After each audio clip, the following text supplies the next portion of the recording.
Pilpres 2024 sebentar lagi. Menurut data Komisi Pemilihan Umum Republik Indonesia, pemilih generasi muda milenial mencapai 42 juta lebih dari total pemilih 192.828.520 orang pada 2019. Hal ini menandakan peran kaum generasi muda milenial sangat berpengaruh dalam pemilu dan pemilihan serentak 2024 mendatang. Perkumpulan Pemimpin Masa Depan Digital Transformation Entrepreneur Center didirikan menjadi wadah sinergitas dan kolaborasi pemuda-pemudi bangsa Indonesia dalam menguatkan jiwa bela negara melalui National Character Building Program, menguatkan usaha atau entrepreneur program dari sektor usaha pertanian, peternakan, perikanan, UKM, pengembangan industri pariwisata, dan lain-lain. Dibukanya kelas politik dan diskusi kebangsaan yang terus-menerus untuk menambah wawasan anggota hingga muncul dalam jiwa kemandirian, keberanian, kepiawaian dalam mengedepankan leadership dalam mencetak pemimpin-pemimpin masa depan bangsa Indonesia yang tangguh, mandiri, berani terdepan.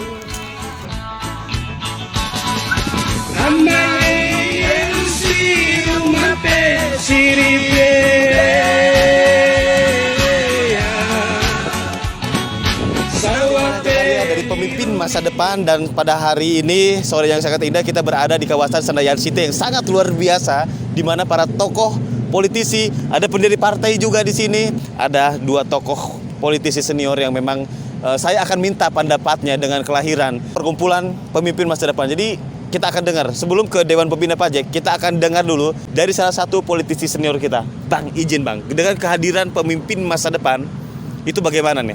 Mungkin harapan ke depannya gimana deh?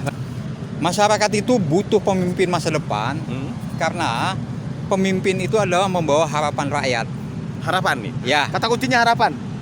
Harapan itu adalah bagaimana mewujudkan cita-cita bangsa Indonesia ke depan. Oleh karena itu pemimpin harus memiliki visi keindonesiaan yang jelas. Iya kan? Visi yang jelas. Iya, visi tentang keindonesiaan. Oke. Mau dibawa kemana Indonesia ini? Kan harus jelas itu. Oke. Iya kan? Nah, yang kedua, pemimpin itu harus bisa dan mampu menjaga ikatan keberagaman sejati dalam bingkai persatuan. Mengayomi. Iya. Jadi keberagaman di masyarakat Indonesia ini harus terjaga dari waktu ke waktu, dan itu adalah amanah Bung Karno yang harus kita teladani. Iya kan? Yang ketiga adalah menjaga keutuhan wilayah Republik Indonesia. Nah, ini pekerjaan-pekerjaan tidak mudah untuk pemimpin. Nah, dibutuhkanlah pemimpin muda yang memiliki kemewahan personality. Bentar. Ini langsung ke pemimpin muda ini. Ini agak offset sedikit, cuma lanjut, ini menarik nih, pasti ada ujungnya nih. Lanjut. Pemimpin muda yang memiliki sebuah kemewahan personalitas. Oke. Nah, tentunya salah satunya adalah prestasinya. Oke. Iya kan?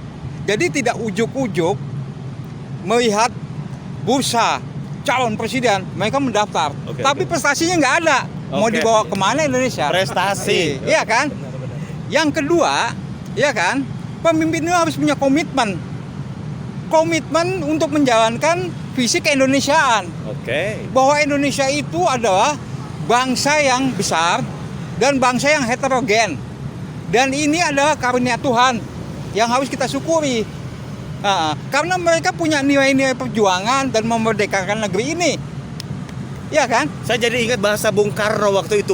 Beliau dan mereka generasi muda, pemuda-pemudi waktu itu adalah menghantarkan ke gerbang kemerdekaan. Yang ngisi siapa nih? Setuju. Berarti pemimpin selanjutnya nih ya? Iya. Termasuk pemimpin yang sekarang lagi menjabat.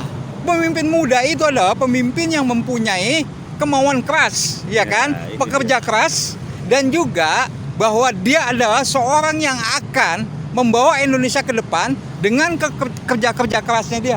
Kalau bicara prestasi, ada beberapa nama-nama yang cukup berprestasi. Contohnya Erick Thohir, ya kan? Dia mampu membawa Kementerian BUMN menjadi suatu institusi plat merah yang memiliki laba besar 126 triliun, dan ini belum pernah terjadi dengan menteri-menteri yang lain. Dan ini suatu prestasi yang patut dibanggakan. Dan waktu hearing dengan DPR RI Komisi 6, dikatakan bahwa ini bukan kerja mudah, kerja keras, dan ini tidak mudah dilakukan. Nah, saya lihat Erick Thohir ini mampu mengedepankan itu. Dan ini alokasinya terhadap APBN begitu tinggi. Bayar pajaknya, dividennya, ya kan? Dan kontribusinya terhadap APBN ini mampu bisa menjalankan pertumbuhan ekonomi ke depan. Ini baru salah satu contoh ya. Masih banyak lagi. Ini masih banyak lagi. Mohon izin potong nih, politisi senior kali-kali dipotong nih sama generasi muda. Kenapa? Karena memang poin itulah yang atas dasar itulah pemimpin masa depan organisasi didirikan. Ya. Kami akan memberikan peluang-peluang terbaik untuk siapapun. Ya, Terutama generasi muda yang baru lulus SMA di daerah, Iya. siapa tuh punya keinginan untuk Iya. mengubah dunia. Ya, yuk kita bergabung dengan kami. Iya. Kita ada pelatihan leadership, ya, kita ada edukasi, bagus. kita ada outbound banyak. Pokoknya kita secara milenial. Ya, Organisasi pemimpin masa depan ini akan mengubah pribadi kita masing-masing dan daerah sekitar, lalu Indonesia baru dunia. ya. Begitu, seperti yang disampaikan oleh beberapa orang bahwa mau mengubah dunia itu mulai dari diri kita. Setuju. Closing statement. Jadi harusnya bagaimana nih? Ormas pemimpin masa depan ini kedepannya harusnya bagaimana? Pemimpin masa depan, ya kan, adalah memiliki jiwa kepemudaan, ya kan, yang mampu menjawab dan mampu menyentuh denyut jantungnya masyarakat, Oke. ya kan. Jadi kalau masyarakat sakit, pemimpin harus tahu itu, Wah, ini dia. ya kan. Iya. Kalau tidak tahu, abai dia. Hmm. Kalau abai, sudah pasti menelantarkan Oke. bangsanya sendiri, warga negaranya sendiri. Nggak boleh itu pemimpin seperti itu, Peka ya kan? ya terhadap rakyat ya. Harus peka. Nah, oleh karenanya hati-hati generasi muda memilih pemimpin. Ekstra hati-hati. Jangan terbuai dengan branding atau pencitraan yang dibuat oleh media. Ini mohon maaf, Bos. Nah, karena apa? Karena pemimpin itu adalah yang menikmati, yang merasakan itu rakyat, bukan pemimpin itu sendiri. Nah, rakyat itu harus membayar mahal ketika pemimpinnya nggak benar, iya kan? Nah, dia harus menderita 5 tahunan. Ada pesta demokrasi baru pilih lagi, kan menderita 5 tahun. Oke. Nah, oleh karena itu mencari pemimpin itu harus ekstra hati-hati dan jeli melihat fenomena yang berkembang. Oke. Saya pikir itu aja. Terima Oke, kasih. siap.